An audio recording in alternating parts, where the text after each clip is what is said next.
Friends आज एक क्षुद्र वीडियो रे एभली एक शक्तिशाली तंत्रोक्त सम्मोहन उपाय को शेयर करूची जहाँकि कौन वशीकरण मंत्र ठारू मध्य तीव्र गति रे कार्य करिथाय। जो नारी अथवा पुरुष को आपण एही क्रिया रे शामिल कले एही क्रिया संपादन मात्र किछि मुहूर्त मध्य ही सेही नारी बा पुरुष आपनक प्रति चलचंचल व्यग्र होई उठांती एवं तांको सह आपनकर एक निश्चित सुसंपर्क जात होइथाय। जदि कौन स्त्री अथवा झियो को लेकिन आपण स्नेह प्रेम संभोग पई व्यथित अछंती एही क्रियाटी को करिके देखंतु मात्र किछि मुहूर्त मध्य से झियो अथवा स्त्री पाखु निश्चित भाव में फोन कॉल आसीबो एवं तांको सह आपनकर लव रिलेशनशिप आरंभ घटिबो एवं एही संपर्क क्रमशः घनीभूत होबा फल एक एभली गुरुगंभीर परिस्थिति से स्त्री अथवा झींकर मन मस्तिष्क इंद्रिय मध्य घटिबो जद्वारा कि से आउ निजको नियंत्रण करि परिबे नाही।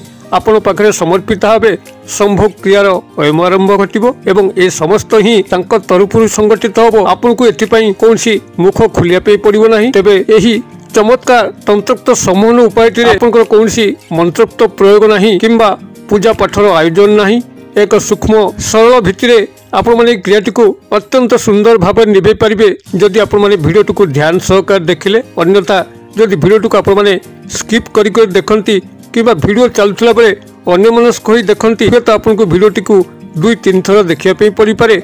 मात्र जो सचेतन दर्शक माने अछंती वीडियो को गोटे थर देखिकरी बुझी जानती सेमानक पई खूब सहज हबो क्रियाटी। तबे ए क्रियार संपूर्ण उपस्थापन पूर्व क्षुद्र निवेदन जदि आपण आज प्रथम बार करके चैनल रे प्रवेश करचंती एवं एई भली कंटेंट रे आपनको रुचि रहउची तबे चैनल कड़े थिबा लाल कलर सब्सक्राइब बटन को क्लिक करी बेल आइकन को क्लिक करी एवं ऑल नोटिफिकेशन पर क्लिक करी चैनल को सब्सक्राइब कर नियंतु जेबोली कि आमे जेतर मध्ये आपण मानक सेवारे एई भली तंत्र मंत्र वीडियो अपलोड करिवु तार सर्वप्रथम नोटिफिकेशन आपण पाखरे पहुंचीबो एवं से सब को आपण माने सर्वदा देखिकरी किछि ज्ञान आहरण करि परिबे। तबे फ्रेंड्स एबे नजर पकेबा एई शक्तिशाली तंत्रोक्त सम्मोहन क्रिया जेउथरे कि आपनकर कोनसी ना मंत्र प्रयोग अछि ना पूजा पाठर प्रयोग अछि अथवा कोनसी से बोली जटिल भारी सामग्री आवश्यक अछि। एक सूक्ष्म सरल भित्तिरे आपण कोनसी नारी वा पुरुष को क्षण मात्र के ही अख्तियार करिवे से आपनकर संपूर्ण वश्यता स्वीकार करिकरी आपनकर आज्ञाधीन हेबे। आपण तांको जहा मध्य कहिबे से सेथुर विरत हेबे नाही। एही शक्तिशाली तंत्रोक्त सम्मोहन क्रियाटी को आपण माने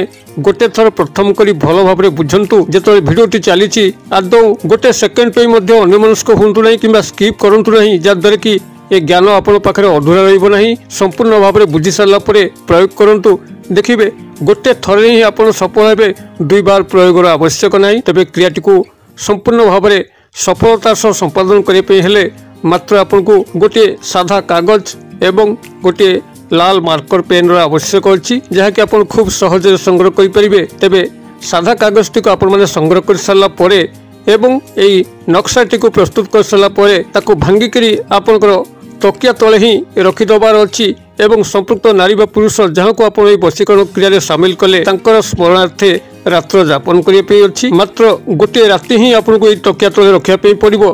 तेबे नक्शाटी को जो मुझे बुझाऊँगी ध्यान सहकार शुणु। नक्शाटी को आंकिबा ही मुख्य कथा। आपण मन जतबेले सादा कागज टी को संग्रह कले लक्ष्य रखिथिबे सादा कागज जेबोली कोनसी गार पड़ न थाए गार पड़ नथिबा एक सादा धड़ा कागज को संग्रह करिवे एवं धड़ा कागज ऊपर लाल मार्कर पेन को नेकरी गोटे वर्ग क्षेत्र अंकन करिवे। वर्ग क्षेत्र कहले आपण समस्त जानिथिबे यार कि दैर्घ्य प्रस्थ समान थाए एई भली दैर्घ्य एवं प्रस्थ समान थिबा गोटे वर्ग क्षेत्र को आंकंतु एवं ता भितरे समान समान व्यवधान रे लंब भाव में 2 गोटी रेखाखंड टाणतु एवं प्रस्थ भाव में 2 गोटी रेखाखंड टाणतु। बर्तमान लक्ष्य करेंगे से वर्ग क्षेत्रटी क्षुद्र क्षुद्र 9 गोटी वर्ग क्षेत्र में परिणत होइछि एवं जितेबाला 9 गोटी कोठरी तादे रोची आपण डाहाण पटर सभा ऊपर कोण रे यही संख्याटी को लिखंतु। संख्याटी होछि आपनकर 8 एवं ता तळ को लिखंतु 9 एवं ता तळ को लिखंतु 4। वर्तमान ए 4 रो ठीक बाम पट तळ अंश अर्थात 4 कोठरी को लागिथिबा कोठरी रे आपण लिखंतु 11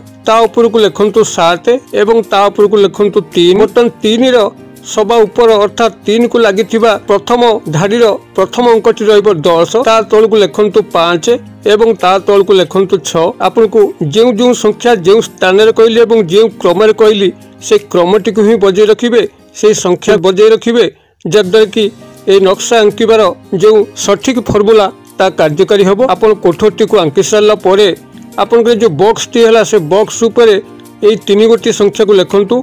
संख्या होची आपनकर 786 7 8 6 यह संपूर्ण वर्ग क्षेत्र बाहर पटरे 786 ठीक ऊपर अंश लिखिबे एवं वर्ग क्षेत्र ठीक तल पटरे जो स्त्री अथवा पुरुष को आपण वशीकरण क्रिया सामिल कले तांको नामटी को लिखिबे एवं ता तलकू तांको माता नाम को लिखिबे। एई भली भाबरे आपण ए नक्शाटी को अंकन कर सारा परे नक्शाटी को भल भाव 4 खंड करी भांगी देबे एवं भांगी देइकरी आपण को तकिया तले रखिबे एवं सेही व्यक्ति नारी व पुरुष जहाँ को आपण ए वशीकरण क्रिया सामिल कले तांकरी स्मरणार्थे शयन करिवे एबे तांकर पॉजिटिव कथा ही भाबिबे जे तांको सह जे सुखद संपर्क आपण कल्पना करूचंती वशीकरण क्रियाटी को निभाउचंती सही सुखद कथा गुड़िक ही भाबिबे जेमति पॉजिटिव जिनस गुड़िक तांको सह घटुची सही कथा ही भाबिबे कोनसी नेगेटिव कथा माइंड को आनिबे नाही। आपनका नूतन स्नेह संपर्क हो किंबा भांगी जाइतिबा ब्रेकअप समस्या को पुनरुद्धार करिया पे हो उभय क्षेत्र में आपण माने एको व्यवहार करिवे तेबे सबुठारु मुख्य जिनस जहाँ मन रखिबार अछि आपण जेतबेले क्रियाटी को करुथिबे अर्थात नक्शाटी को आंकुथिबे आपण शुद्ध पुत्र होइथिबे अशुद्ध अवस्था रे याको अंकन करिवे नाही। प्रथम द्वितीय रहउची आपण संपूर्ण मौनता अवलंबन करिकरी नक्शाटी को आंकिबे कहा सह कथाबार्ता करला बेले आपण नक्शाटी को आंकिबे नाही किंबा अन्य मनुष्य विचलित हेबे नाही। एवं तृतीय आपण याको जेतबेले अंकन करिवे आपनकर समग्र परिवेशटी से भली शांत स्निग्ध परिवेश थिबो कोठी चू चा भोबा केही काहाकू डाकिबा कौन सी कोलाहल एभली स्थान में अंकन करेंगे नहीं। संपूर्ण मनस्क एकाग्रता सह मौनता अवलंबन करी शुद्धपुत्र होई आपण नक्शाटी को अंकन करेंगे। शनिवार दिन रात्र समय जेतबेले आपण शयन करने जिबे जेतबेले गृह रे समस्त सोई पड़ुचंती परिवेश पूरा निर्जन वातावरण हो जाउची से भली निर्जनतामय परिवेश रे आपण माने शनिवार रात्र समय याकू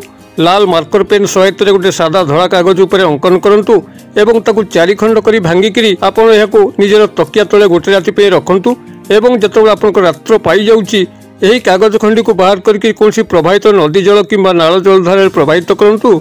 जदि नदी जल किंबा नाल जलधारा आपनकर घर पाखे नाही तेबे कोनसी माटी तले याकू पोती दे आसंतु एवं चमत्कार को लक्ष्य करंतु। आपनकर जे भली भाव रात्रि पाउची याकू जल प्रवाहित करचंती किंबा माटी तले पोतुचंती सेही समय ही सेही नारी व पुरुषंकर मन मस्तिष्क इंद्रिय आपण एभली व्यग्रता प्रकाश हम आपन को से कॉल न करके रही परिबे नहीं आपन को देखा न करके रही परिबे नहीं एवं तांको थरुपुरु ही से हसी हसी आपन को सह लव अटैचमेंट हेबे एवं क्रमशः दीर्घ सूत्र परिणत होइकरी निश्चित भाव तांको सह आपनकर समस्त संपर्क संभोग संपर्क संगठित होबो। क्रियाटी को आपण माने करंतु किबली चमत्कार घटी मते कमेंट बॉक्स रे शेयर करंतु। वीडियो भल लागुतले लाइक करिया पे भूलंतु नाही सांगसाथी मोहल्ले शेयर करने भूलु ना। भिडियो रखित परिसर मध्य मत ये विदाय दिंतु पुणी आपण सह देखा यही एक शिक्षणीय भिडियो से पर्यटन दर्शक बंधु आपण समस्ते मंगलमय कृपार भले था रहुछि।